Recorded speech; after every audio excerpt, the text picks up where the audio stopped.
1940 के दौरान जब दुनिया वर्ल्ड वार सेकेंड की भयानक आग में जल रही थी, तभी यूएसएसआर के कुछ सीक्रेट मिलिट्री साइंटिस्ट एक ऐसे एक्सपेरिमेंट पर काम कर रहे थे जो इंसान की मानसिक स्थिरता और जीवित रहने की सीमाओं को तोड़कर एक नया सच सामने लाने वाला था।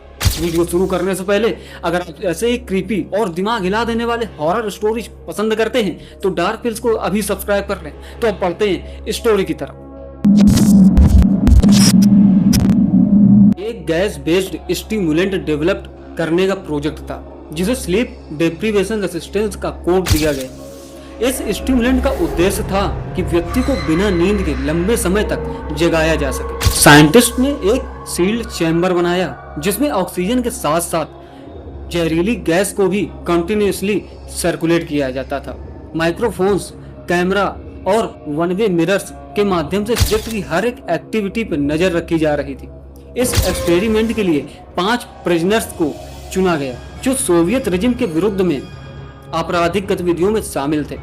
उनसे वादा किया गया कि अगर वे 30 दिन बिना नींद लिए चैम्बर में सरवाइव करते हैं तो उनकी सजा माफ कर दी जाएगी। शुरुआत के पहले 3 दिन सब कुछ ठीक ठाक लग रहा था। प्रिजनर्स आपस में बातें करते हैं, पुराने किस्से याद करते हैं, कुछ डायरी लिखने लग जाते हैं। एक ने तो लिखने के लिए चैम्बर के पेपर टिश्यू को इस्तेमाल करना शुरू कर दिया था। एक और प्रिजनर बार बार चैम्बर के चक्कर काट रहा था, जैसे किसी अनजाने डर से बचने की कोशिश कर रहा हो। साइंटिस्ट ने नोट किया कि गैस का असर ग्रेजुअली दिखने लगा था। उनकी आंखों में नींद का नाम नहीं था, लेकिन मानसिक स्थिति अभी स्थिर थी। चौथे दिन के आसपास सब कुछ बदलना शुरू हो गया। एक प्रिजनर ने अपने बेडिंग को एक कोने में घसीट करके चुप बैठ गया और किसी से बात नहीं की। दूसरा बिना किसी वजह के जोरदार हंसी में लग गया, जो धीरे धीरे एक क्रीपी शक्ल में बदल गई। बाकी प्रिजनर्स ने भी एक दूसरे से दूरी बनाना शुरू कर दी। वो सिर्फ अपने आप से बातें करते या दीवार को घूरते रहते। मॉनिटरिंग टीम को पहली बार लगा कि कुछ साइकोलॉजिकल ब्रेकडाउन का आरंभ हो चुका है। चौथे से छठे दिन तक उनका व्यवहार पूरी तरह बदल चुका था। एक प्रिजनर ने अपने नाखून से दीवार को नोचना शुरू कर दिया। उसके हाथ खून से भरे हुए थे, लेकिन उसने रुकने का कोई प्रयास नहीं किया। एक और प्रिजनर ने अपनी बेडिंग को फाड़ दी और कपड़ों के टुकड़े से अपने आप को लपेट लिया, जैसे किसी अजनबी खौफ से बचने की कोशिश कर रहे हैं। साइंटिस्ट माइक्रोफोन से हल्की उनकी फुसफुसाहट, विस्परिंग और घुट-घुट के सांस लेने की आवाजें सुन पा रहे थे। 5वें दिन एक प्रिजनर अचानक से चिल्लाने लगा, डोंट लेट देम इन। वो बार बार चीखता था। उसके चीखने की इंटेंसिटी इतनी ज्यादा थी कि उसकी वोकल कॉर्ड फट गई और फिर भी उसके ओंठ हिलते रहे बिना आवाज के। बाकी प्रिजनर्स ने उस पर कोई प्रतिक्रिया नहीं दी, जैसे उन्होंने उसकी मौजूदगी को स्वीकार करना छोड़ दिया।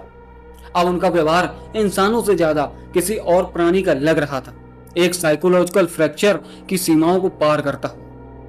9वें दिन चैम्बर में एक अजीब सन्नाटा था। पहले की तरह चीखने, बात करने की आवाजें नहीं आ रही थी। साइंटिस्ट को शक हुआ कि शायद सभी सब्जेक्ट्स मर चुके हैं। जब उन्होंने माइक्रोफोन से सुनना चाहा तो बस एक हल्की स्टैटिक नॉइज उन्हें सुनाई दी। जब उन्होंने कैमरा के थ्रू देखा तो वो दृश्य उनके होश उड़ा देने वाला था। सभी प्रिजनर्स जिंदा थे, लेकिन उनका रूप इंसान जैसा नहीं था। उन्होंने अपने ही शरीरों को काट दिया था। कुछ के ऑर्गन्स बाहर दिख रहे थे, लेकिन किसी ने दर्द की कोई प्रतिक्रिया नहीं दी। दीवार पर खून से लिखा था, we no longer wish to be freed. Scientist को लगा कि ये हेलुसिनेशंस हो सकता है। जब चैम्बर का दरवाजा खोलने का आदेश दिया गया तो हर साइंटिस्ट एक अलग टेंशन में था। ये अब एक्सपेरिमेंट नहीं, एक नरक बन चुका था। एक साइंटिस्ट तो वहीं बेहाल हो गया और उसने तुरंत रिजाइन दे दिया। 9वें दिन जब चैम्बर का दरवाजा खोला गया तो अंदर एक दृश्य किसी हॉरर नाइटमेयर से कम नहीं था। एक प्रिजनर की मौत हो चुकी थी, उसकी आंखें अब भी डर से फटी हुई थी। 2 प्रिजनर्स कोने में बैठकर गैस के एक्सपोजर का वेट कर रहे थे, जैसे उनका जीवन अब उस पर निर्भर करता। जैसे ही ऑक्सीजन अंदर आई तो एक ने चिल्लाकर कहा, turn it back on, we need it. जब उन्हें चैम्बर से बाहर निकालने की कोशिश की गई तो उन्होंने हिंसा दिखाई। एक प्रिजनर्स ने तो गार्ड्स तक को मार दिया। जब डॉक्टर्स ने उनका फिजिकल एग्जामिनेशन किया तो उनमें एबनॉर्मल स्ट्रेंथ, पेन का अब्सेंस और हाइपर रिफ्लेक्सेस पाए गए। लेकिन सबसे भयानक चीज उनका मेंटल स्टेट था। जब एक डॉक्टर ने पूछा कि तुम कौन हो? तो प्रिजनर ने मुस्कुरा कर कहा, we are what you lived inside when you sleep. वो अब कुछ और बन चुके थे, एक ऐसा रूप जो सिर्फ जगते जगते उभरता। इतने दिन जगने के बावजूद प्रिजनर्स फुली कॉन्शियस थे। जब एक को लीथल इंजेक्शन दिया गया तो उसने डॉक्टर्स की आंखों में देखते हुए कहा, you can't kill us, we are already inside you. उसका कहना था कि गैस ने उन्हें कोई सुपर ह्यूमन नहीं बनाया, बल्कि उनके अंदर के असली रूप को जगाया है। एक प्राइमल मॉन्स्टर जो हर इंसान के अंदर छुपा होता, सिर्फ नींद ही उसे दबा कर रखती है। उनके अंतिम शब्दों ने साइंटिफिक स्टाफ के होश उड़ा दिए। एक साइंटिस्ट ने सुसाइड कर लिया, दूसरा पागलपन में चला गया। यूएसएसआर ने इस पूरे एक्सपेरिमेंट को क्लासिफाई कर दिया। सालों बाद एक एनोनिमस फाइल इंटरनेट पर लीक होती है, द रशियन स्लीप एक्सपेरिमेंट। क्या ये क्रीपी पास्ता है या सच, कोई नहीं जानता, पर जब कोई इसे पढ़ता है तो एक अजीब सी नींद की डर से उसकी आंखें खुली रह जाती है। जब ये कहानी इंटरनेट पर पढ़ी जाने लगी तो लोग इसे एक हॉरर स्टोरी समझने लगे। रेडिट जैसे फोरम्स पे के अलग वर्जन्स शेयर होने लगे, लेकिन कुछ लोगों ने क्लेम किया कि उनके रिश्तेदार यूएसएसआर के मिलिट्री लैब्स में काम करते थे और उन्होंने ऐसे एक्सपेरिमेंट के बारे में सुना था।